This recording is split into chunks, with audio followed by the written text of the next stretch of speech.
Salam jumpa pemirsa, berjumpa kembali di Agropolitan News hari ini yang akan menyajikan beragam berita terkini dan menarik dari wilayah Malang Raya.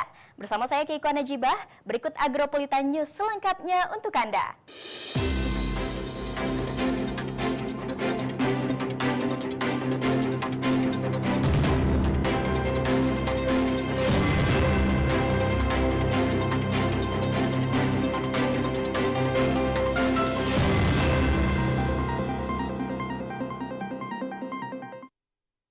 Mengawali Agropolitan News hari ini pemirsa, berikut kami rangkum berita seputar Malang Raya dalam News 60 Detik.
Ya pemirsa, seorang ayah di Kabupaten Malang menjadi otak percobaan pembunuhan berencana terhadap anak tirinya sendiri. Percobaan pembunuhan didasari karena korban mempunyai hutang ratusan juta dan sakit hati serta dendam karena sering memaki ibunya yang merupakan istri tersangka.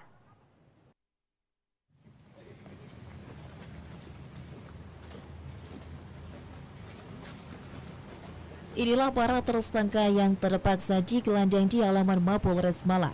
Mereka adalah AH 53 tahun, warga Binangun, dan 4 orang temannya. AH merupakan ayah tiri dari korban sekaligus sebagai otak dari pelaku percobaan pembunuhan. Penembakan didasari karena korban mempunyai banyak hutang hingga ratusan juta rupiah kepada tersangka. Selain itu, tersangka juga sakit hati dan dendam karena sering marah dan memaki ibunya yang merupakan istri tersangka. Berdasarkan pemeriksaan, para tersangka mempunyai peran yang berbeda. 2 orang berperan menagih hutang dan memancing korban untuk keluar dari rumah kos. Sedang tersangka lainnya sebagai pembonceng serta sebagai paranormal yang memberi mantra agar peluru untuk menembak korban bisa mematikan.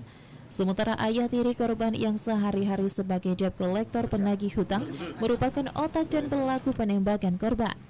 Kasat Reskrim Polres Malang Ibtu Wahyu Rizky Saputro menjelaskan 2 orang tersangka mendatangi tempat kos korban untuk menagih hutang. Namun korban tidak mempunyai uang dan menawarkan truk hingga terjadi kesepakatan. Saat akan memeriksa truk di perjalanan dihadang AH dan 1 orang tersangka lainnya hingga terjadi penembakan oleh ayah tirinya ke bagian leher. Korban ditembak di bagian leher hingga tembus ke belakang, namun korban masih bisa selamat dan dirawat di rumah sakit. Terkait dengan kasus penembakan menggunakan senapan angin yang sudah dimodifikasi. Kejadian berawal pada hari Selasa tanggal 24 Januari. Pada saat itu korban sedang berada di kos-kosan. Kemudian korban didatangi oleh dua orang. Dua orang itu atas nama Katemin dan Wandoyo, di mana korban mengenali saudara Wandoyo. Wandoyo ini datang dengan tujuan untuk menagih hutang kepada korban, namun pada saat itu korban tidak memegang uang. Akhirnya korban menawarkan satu buah truk yang untuk membayar hutang. Kemudian setelah terjadi kesepakatan, akhirnya dua tersangka dan satu korban ini pergi untuk melihat kondisi truk tersebut. Namun pada saat di tengah perjalanan, jadi sebelum berangkat, salah satu tersangka ini menghubungi tersangka lainnya bahwa korban sudah keluar rumah dan menuju ke arah untuk mengecek truk tersebut. Pada saat di perjalanan, kemudian korban diikuti oleh dua orang tersangka tadi, kemudian dihadang oleh dua orang tersangka lainnya, yaitu Andi Hermanto dan Sandi. Nah, pada saat di tengah jalan dihentikan oleh dua orang tersangka, kemudian korban diajak untuk ikut kedua tersangka tersebut. Namun korban tidak mau, dan akhirnya satu tersangka atas nama Andi Hermanto kemudian mengarahkan senapan angin ke leher korban. Pada saat yang bersamaan juga tersangka ini langsung melakukan penembakan sehingga mengakibatkan luka leher, luka tembus yang dialami oleh korban. Nah, dengan kejadian tersebut kemudian korban melaporkan ke aparat kepolisian. Bersama tersangka, petugas berhasil mengamankan barang bukti berupa senapan angin bersama 12 butir peluru, 4 unit motor, serta sejumlah barang bukti lainnya. Akibat perbuatan, para tersangka terpaksa harus mendekam di ruang tahanan Mapolres Malang dan dijerat pasal percobaan pembunuhan dan membantu penganiayaan dengan ancaman hukuman mati atau seumur hidup. Dari Kabupaten Malang, Max Munir ATV melaporkan. Sementara itu, pemirsa, untuk mengantisipasi kebutuhan masyarakat dalam hal ketersediaan minyak goreng curah dan cegah kelangkaan, pemerintah kabupaten melalui Dinas Perindustrian dan Perdagangan melaksanakan operasi pasar minyak goreng curah.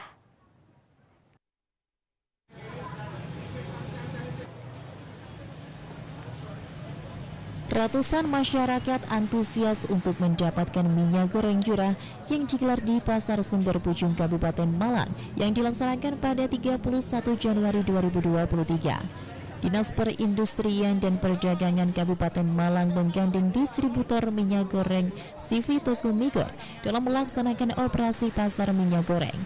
Dalam operasi pasar kali ini, masyarakat bisa membeli minyak goreng curah dengan harga Rp12.500 untuk 1 liter dan Rp14.000 untuk 1 kilogram. Selain harga yang cukup murah, untuk masyarakat yang membeli juga tidak dibatasi. Dengan operasi pasar diharapkan bisa mencukupi kebutuhan minyak goreng bagi masyarakat. Selain memenuhi kebutuhan masyarakat, operasi pasar untuk menekan kelangkaan minyak goreng. Kepala Dinas Perindustrian dan Perdagangan Kabupaten Malang, Mahila, menjelaskan bahwa operasi pasar minyak goreng curah yang dilaksanakan menyediakan kurang lebih 15 ton minyak goreng curah yang diperuntukkan bagi warga masyarakat. Hari ini kami pihak Disperindak ini bekerja sama dengan distributor CV Toko Migor melaksanakan pasar murah, ya, pasar murah minyak goreng curah DMO, ya, harganya Rp14.000 per kilogram, ya, jumlahnya 15 ton. Ini kali kedua dilaksanakan. Kegiatan yang pertama dilaksanakan di Kecamatan Karangploso hari Jumat kemarin sebanyak 11 ton.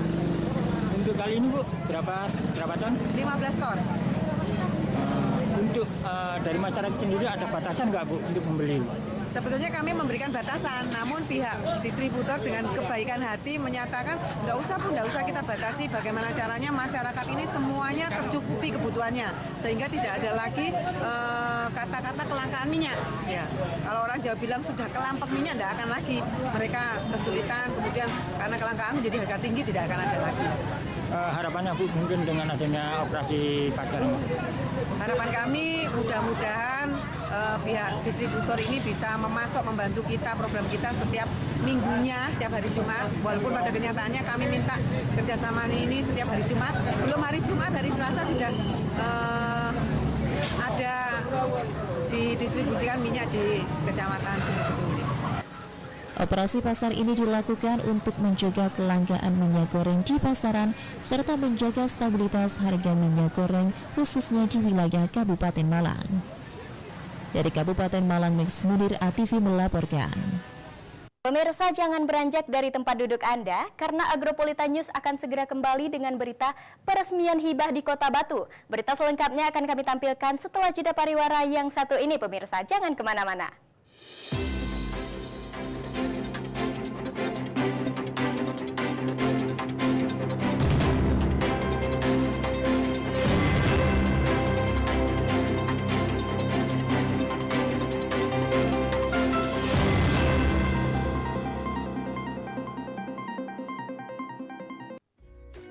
Jaga stunting itu penting.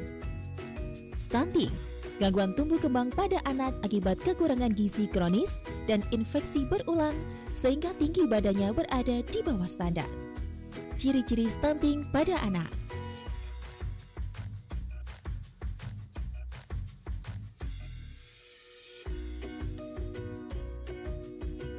Penyebab stunting pada anak.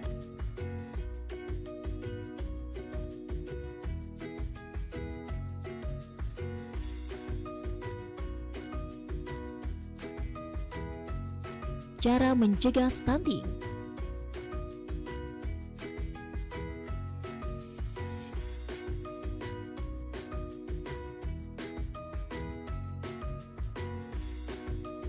Ayo, cegah stunting. Iklan layanan ini dipersembahkan oleh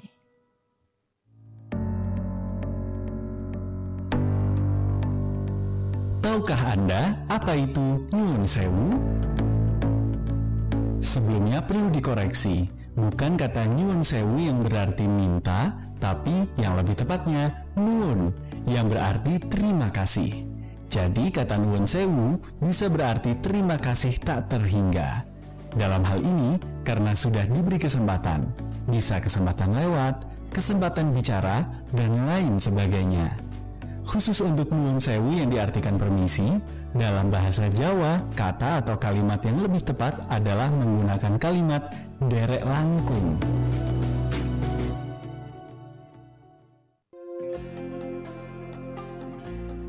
Agropolitan Televisi sebagai lembaga penyiaran publik lokal berkomitmen melayani masyarakat dengan membantu menyediakan wadah promosi seluas-luasnya bagi pelaku UMKM Kota Batu. Mari daftarkan usaha Anda sekarang juga. Pasang iklan usahamu di sini secara gratis.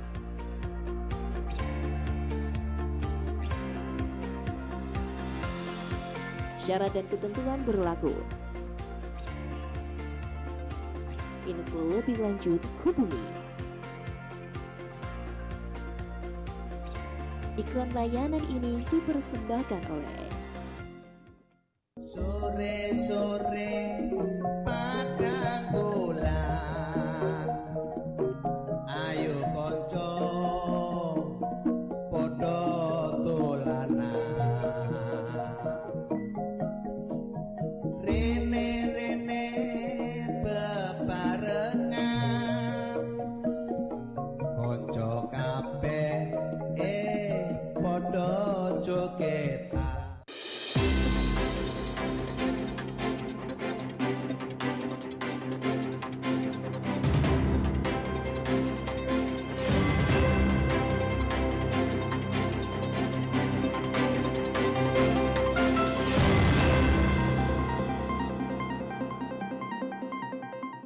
Pemirsa, terima kasih Anda masih setia bersama kami di Agro News. Bertempat di Jalan Raya Sumber Brantas nomor 76, Desa Sumber Brantas, Kecamatan Bumi Aji, Kota Batu. Berlangsung kegiatan peresmian hibah sarana dan prasarana pendukung kegiatan belajar mengajar di TK Mardi Putra 3. Ini dia liputannya.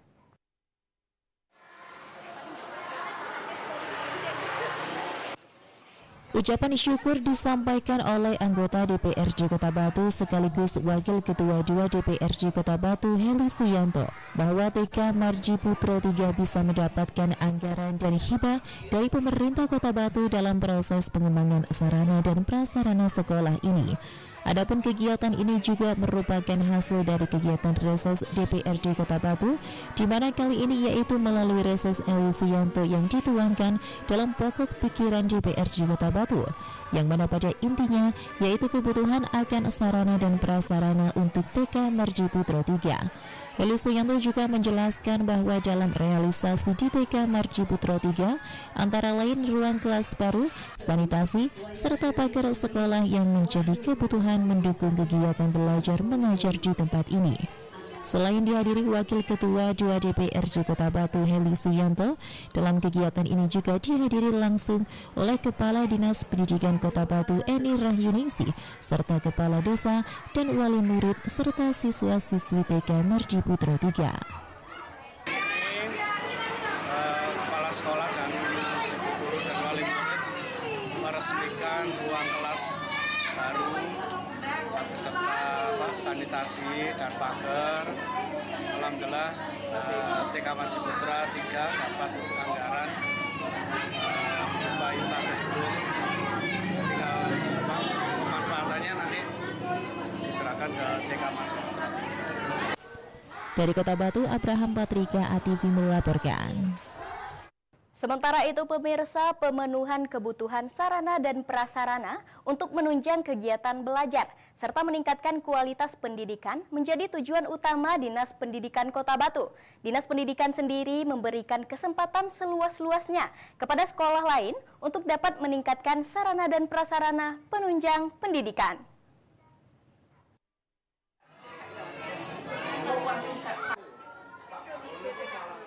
Kepala Dinas Pendidikan Kota Batu Eni Rahyuningsi menyampaikan bahwa Dinas Pendidikan pada intinya terbuka untuk membantu peningkatan sarana dan prasarana penunjang kegiatan belajar mengajar di sekolah-sekolah, baik melalui pokok pikiran Dewan ataupun hasil musrembang, bahwa melalui aspirasi warga masyarakat yang lain dan bagian dari rencana kerja Dinas Pendidikan Kota Batu dapat dilakukan realisasi untuk peningkatan pendidikan di Kota Batu.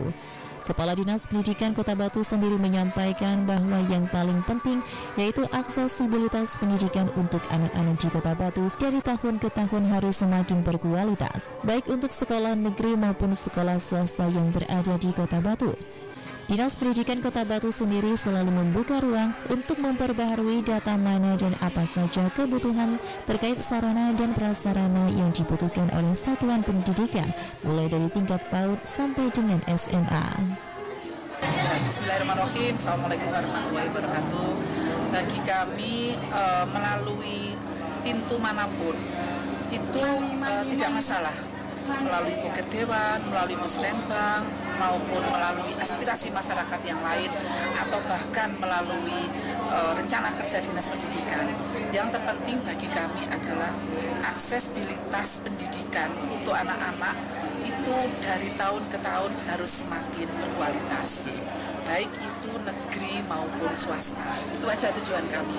Jadi kami membuka ruang seluas-luasnya untuk dapat selalu mengupdate data terkait mana sarana prasarana yang diperlukan oleh satuan pendidikan mulai dari jenjang PAUD, TK, SD maupun SMP. Dari Kota Batu, Abraham Patrika, ATV melaporkan. Pemirsa, jangan beranjak dari tempat duduk Anda karena Agropolita News akan segera kembali dengan berita menarik lainnya. Setelah jeda pariwara yang satu ini, tetaplah bersama kami.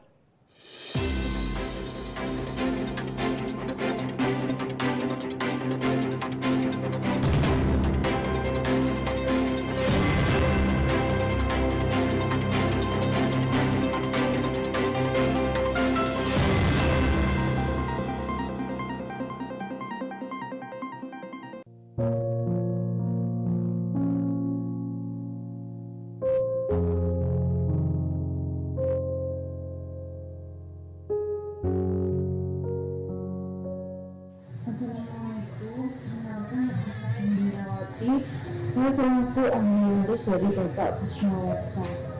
kegiatan saya sehari-hari sekarang sebagai tulang punggung, merangkap sebagai ibu rumah tangga.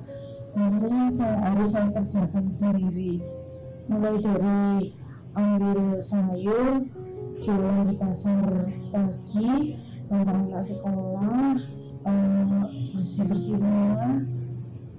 Kemudian saya harus mencukupi semua kebutuhan ketiga anak saya. Pada tanggal 11 Desember itu, beliau sebagai tulang punggung harus meninggalkan 3 orang anak yang masih di bangku sekolah, dan saya harus menanggung semuanya itu sendiri. Sosok dari kakak saya selaku suami saya itu orangnya pekerja keras, ulet, tidak mengenal lelah. Alhamdulillah BPJS Ketenagakerjaan sangat membantu perekonomian saya, dari biaya pendidikan yang saya dapatkan 70 juta sampai ke jenjang kuliah maksimal umur 23 tahun. Terima kasih kepada Ibu Wali Kota, Ibu Dewanti, sama Pak Guyuban Pasar Pagi, semuanya pengurus Pak Guyuban Pasar Pagi yang sudah membantu saya mulai dari awal hingga akhir pelaksanaan BPJS Ketenagakerjaan. Halo kawan pajak, udah validasi NIK untuk jadi NPWP belum? Yuk, simak 4 langkah mudah berikut ini. Login di pajak.go.id, buka tab profile, lalu masukkan nomor NIK sesuai KTP kamu, lalu klik tombol validasi sampai muncul notifikasi valid. Mudah bukan? Ayo segera validasi NIK kamu. Untuk informasi lebih lengkap, hubungi Kring Pajak di 1500 200 atau kunjungi KPP terdekat.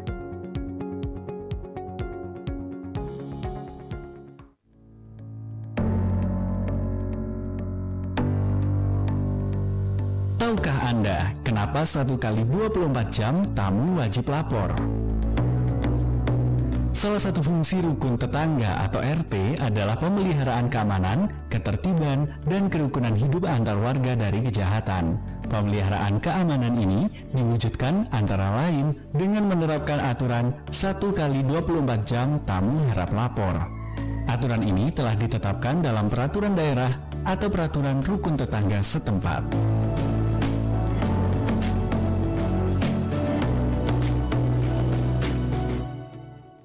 Sore-sore padang dolan, ayo konco podo dolanan. Rene-rene bebarengan, konco kabeh podo jogetan.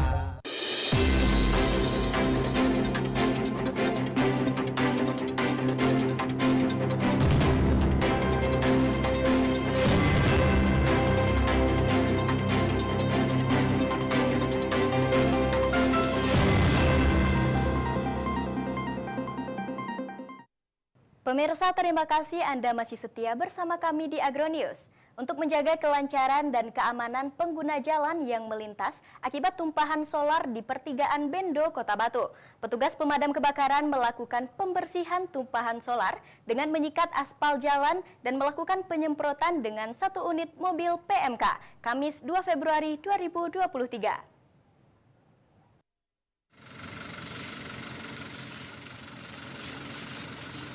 1 unit kendaraan operasional pemadam kebakaran diturunkan untuk melakukan pembersihan tumpahan solar di pertigaan Jalan Raya Bendo, Kota Batu. Tumpahan solar yang sudah ada sejak pagi dikhawatirkan akan mengganggu kelancaran dan keamanan pengguna jalan, khususnya pengendara sepeda motor.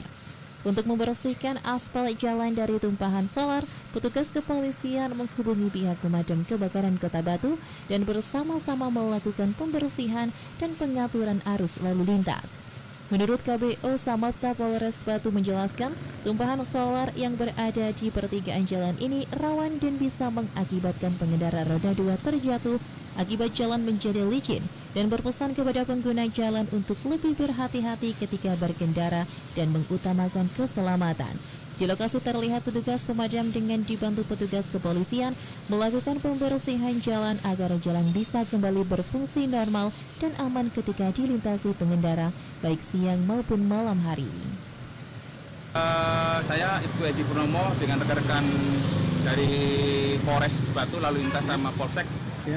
Kebetulan di Simpang 3 Bendo ada tumpahan oli, tumpahan solar, sehingga rekan-rekan memberikan pasir untuk mengantisipasi supaya pengendara baik roda 2 khususnya dan roda 4 tidak jatuh. Dan kemudian kami sudah menghubungi PMK Kota Batu untuk membersihkan tumpahan solar tersebut. Kapan Pak itu kejadian solar tumpahannya? Hari Kamis hari ini, tadi sekitar jam 9 kami temukan, sehingga kami berupaya untuk menutupi dengan pasir sementara sambil menunggu dari petugas PMK dari Kota Batu. Dari Kota Batu, Saiful Akbar ATV melaporkan.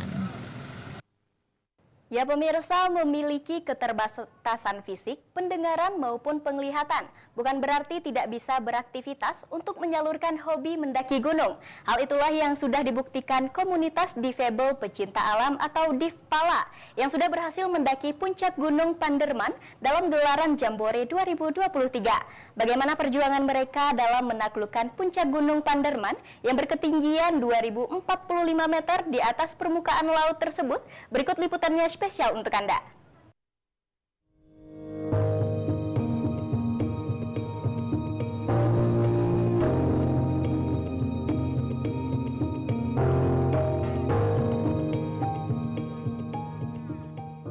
Memiliki keterbatasan fisik dan penglihatan bukan berarti tidak bisa beraktivitas untuk menyalurkan hobi seperti mendaki gunung. Hal itulah yang sudah dibuktikan komunitas difabel pecinta alam atau DIFPALA yang sudah berhasil mendaki puncak Gunung Panderman dalam gelaran Jambore. Event perdana ini dilaksanakan di puncak Gunung Panderman, Kota Batu. Pembukaan Jambore DIFPALA 2023 ini sekaligus untuk memperingati Hari Kusta Sedunia. Jambore DIFPALA merupakan event tahunan Lingkar Sosial Indonesia Linksos sebagai bentuk kampanye penghormatan, perlindungan dan pemenuhan hak-hak penyandang disabilitas melalui kegiatan pelebaran alam dan lingkungan. Kegiatan ini melibatkan penyandang disabilitas dari berbagai ragam seperti tunanetra, tunarungu, tunawicara, termasuk peserta akibat kusta serta masyarakat luas. Dengan adanya Jambore DIFPALA ini diharapkan meningkatkan kepercayaan diri, pengetahuan, keterampilan, serta ketangguhan penyandang disabilitas. Kegiatan Jambore Difabel Pecinta Alam ini dilaksanakan selama 7 bulan dalam bentuk kegiatan penjelajahan gunung secara berkala di setiap bulannya. Dalam event Jambore ini melibatkan 60 orang disabilitas dan 60 masyarakat umum. Total 120 orang yang terbagi dalam 6 lokasi pendakian, salah satunya adalah di Gunung Panderman, Kota Batu. Ketua Lingkar Sosial Indonesia Kinker Taningtyas mengatakan diagendakan para peserta DIFPALA ini akan mendaki 6 gunung di wilayah Jawa Timur, yaitu Gunung Panderman, Petilasan Eyang Semar, Gunung Arjuna, Gunung Malang, Gunung Lorogan, Buduk Asu dan Gunung Butak. Tidak hanya mendaki gunung, peserta Jambore juga mendapatkan materi seputar keselamatan pendakian, pertolongan pertama gawat darurat, dasar-dasar bahasa isyarat, edukasi disabilitas dan kusta, serta pelatihan survival. Terima kasih. Saat ini tim DIFPALA sedang ada di puncak Gunung Panderman, Kota Batu, dalam acara pembukaan Jambore Difabel Pecinta Alam atau DIFPALA tahun 2023 sekaligus peringatan Hari Kusta Sedunia.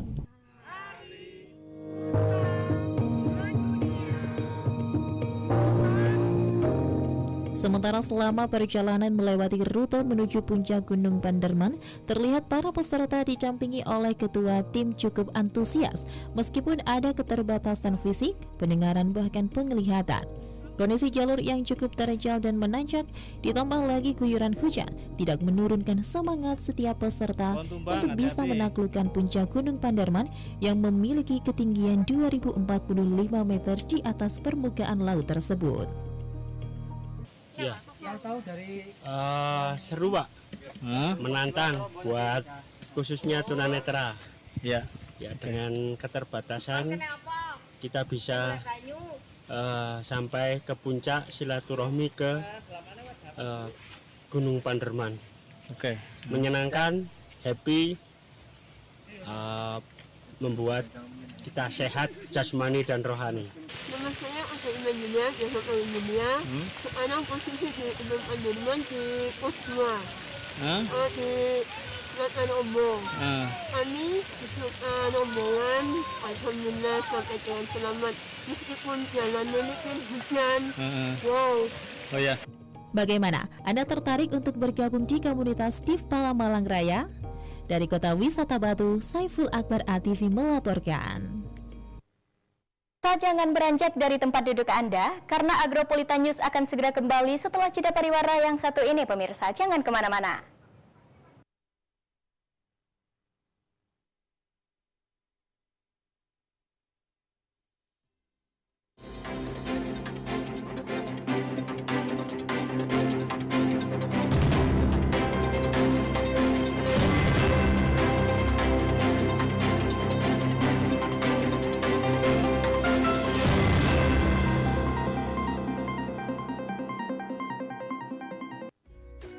Jaga stunting itu penting.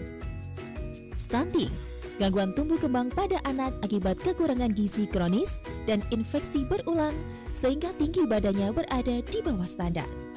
Ciri-ciri stunting pada anak.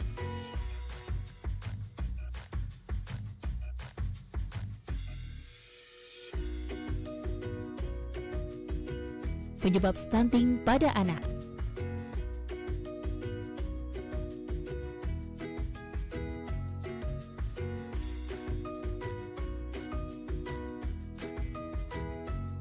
Cara mencegah stunting.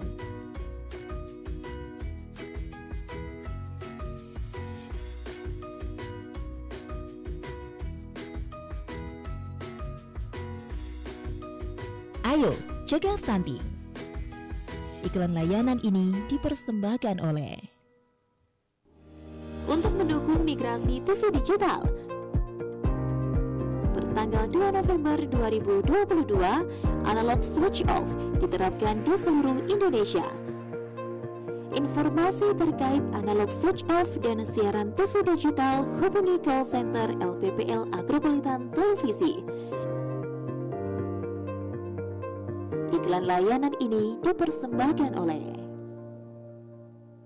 Cari korban baru. Kamu mau? Oke. Bagaimana? Enak? Kamu mau juga? Oke. Suntik dulu. Siapa lagi? Oke, boleh.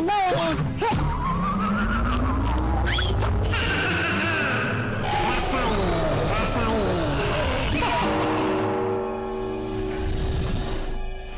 Oke.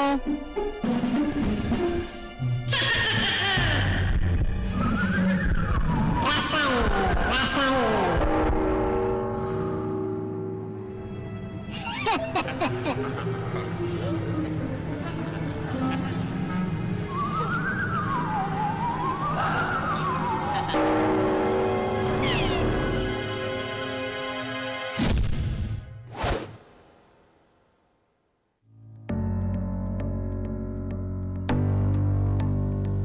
Tahukah Anda apa itu nyuwun sewu? Sebelumnya perlu dikoreksi, bukan kata nyuwun sewu yang berarti minta, tapi yang lebih tepatnya nuwun yang berarti terima kasih. Jadi kata nyuwun sewu bisa berarti terima kasih tak terhingga. Dalam hal ini, karena sudah diberi kesempatan, bisa kesempatan lewat, kesempatan bicara, dan lain sebagainya. Khusus untuk nyuwun sewu yang diartikan permisi, dalam bahasa Jawa, kata atau kalimat yang lebih tepat adalah menggunakan kalimat derek langkung.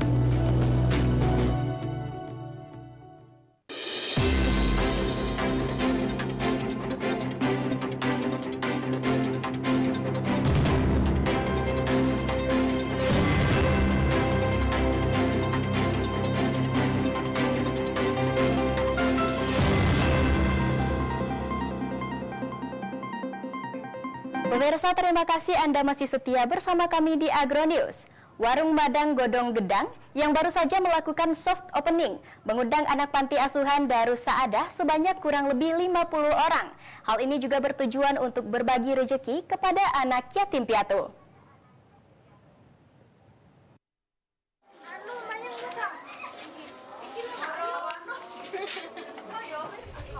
Pada tanggal 13 Januari 2023 lalu, Warung Madang Godong Gedang ini baru saja soft opening.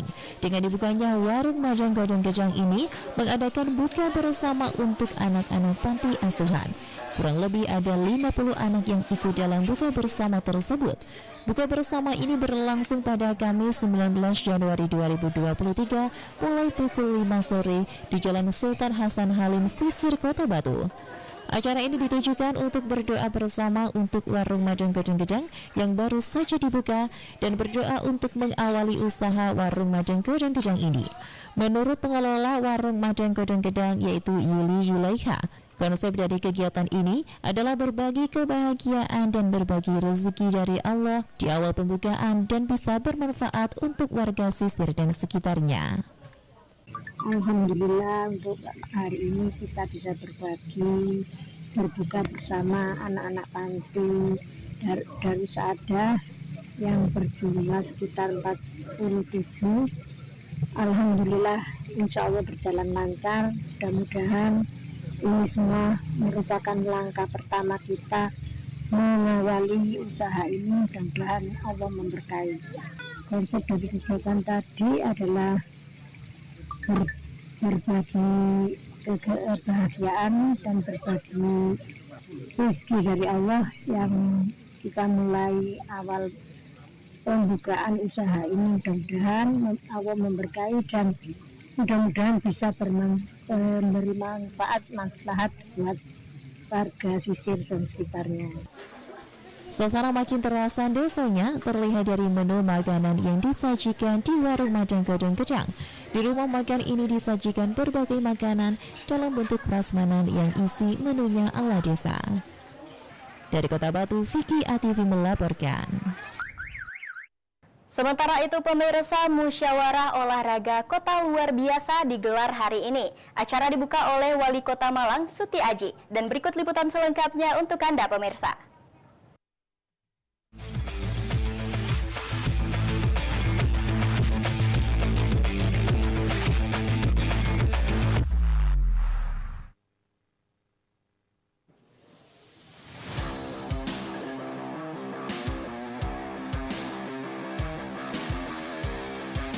Berlangsung di ruang sidang paripurna DPRD Kota Malang, musyawarah olahraga kota luar biasa dihadiri oleh segenap anggota dari cabur seluruh Kota Malang. Dalam musyawarah dihadiri oleh bakal calon tunggal Joni Sujatmoko. Acara resmi dibuka oleh Wali Kota Malang bersamaan dengan dibukanya Mus Orkot. Joni secara resmi menjabat sebagai Ketua KONI Kota Malang periode 2022 hingga 2027. Wali Kota berharap dengan ketua yang baru akan membawa perubahan besar terhadap olahraga Kota Malang. Sinergitas yang terjalin memungkinkan Kota Malang mendulang prestasi di masing-masing cabang olahraga. Kami ucapkan terima kasih kepada Pak Edi yang telah menjadi Ketua KONI periode yang kemarin, ya, masa kepengurusan beliau. Ya, terima kasih karena sudah dedikasinya yang tinggi terhadap olahraga. Sekali lagi kami ucapkan terima kasih dan mudah-mudahan ke depan olahraga di Kota Malang ini KONI akan lebih bagus. Tapi perlu diingat bahwa peninggalan bagus itu karena ada peninggalan kepengurusan yang lalu. Jadi saya pertama tentu kami sampaikan walaupun beliau sudah hadir, Pak Edi dan seluruh pengurus kemarin, saya berikan apresiasi dan terima kasih atas dedikasi yang luar biasa. Selanjutnya kami ucapkan selamat, hari ini sudah terpenuhi musyawarah kota luar biasa KONI Kota Malang. Yang namanya yang bertanggung jawab terhadap kemajuan olahraga itu adalah pemerintah daerah. Ya, dibantu oleh KONI. Kalimat itu saya kira mengandung makna yang luar biasa. Berarti ya harus kita support yang namanya APBD karena itu adalah pemerintah daerah. Tapi secara khusus ya dibantu oleh KONI menjadi mengkoordinir para cabur untuk bagaimana menyatukan prestasi olahraga. Jadi saya minta maka segera nanti setelah ini dilakukan untuk segera pengajuan hibah yang kemarin, karena sudah ada kevakuman mulai bulan Juli setelah Porprov itu kan sudah tidak ada kegiatan. Jadi mereka melakukan kegiatan-kegiatan sendiri dan itu nanti akan kita support menuju ke Porprov. Dan kemajuan olahraga bukan hanya berbasis kita kompetisi, baik itu Popda maupun Porprov maupun event-event yang lain. Tapi pembinaan harus dilakukan secara terus-menerus, dilakukan kerjasama dengan sekolah-sekolah SD, ada SMP, ada SMA untuk menjaring ya talenta-talenta olahraga yang ada di Bumi Arema kita. Setelahnya akan dirumuskan kabinet yang akan bertugas dalam kepemimpinan Joni Sujatmoko. Dengan kabinetnya, Joni optimis membawa olahraga Kota Malang menuju sport tourism. Dari Kota Malang, Jawa Timur, Dion Arista, Newsport ATV melaporkan.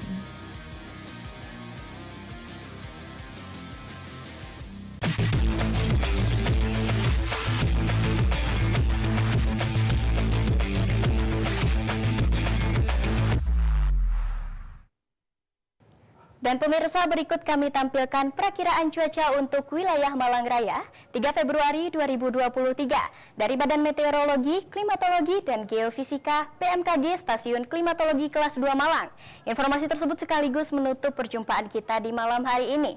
Mewakili kerabat kerja yang bertugas, saya Keiko Najibah mengucapkan terima kasih atas kebersamaan Anda dan sampai jumpa.